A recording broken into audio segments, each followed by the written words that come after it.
Program Cek Kesehatan Gratis (CKG) ulang tahun telah dilaksanakan serentak oleh Kementerian Kesehatan pada 10 Februari 2025. Pelaksanaan kegiatan CKG juga dilaksanakan di Palembang, seperti di Puskesmas yang berada di Jalan Merdeka yang sudah melayani program cek kesehatan gratis. Saat ditemui, Kepala Puskesmas, Erviana Umar, mengatakan masyarakat yang berulang tahun di Januari bisa mendaftarkan diri pada Februari untuk mengikuti pemeriksaan gratis. Dia boleh, misalnya ulang tahunnya Januari, dia boleh sampai plus 30 hari dari ulang tahun. Nanti setiap dia ulang tahun kami akan kirim undangan, kan?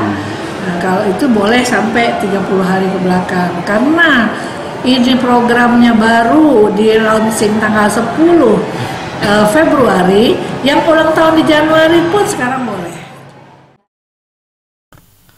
Mulai dari kelompok usia bayi, balita, dewasa, hingga usia lansia.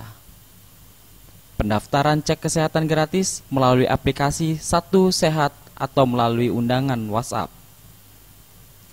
Wiji Imelda, Sriwijaya TV.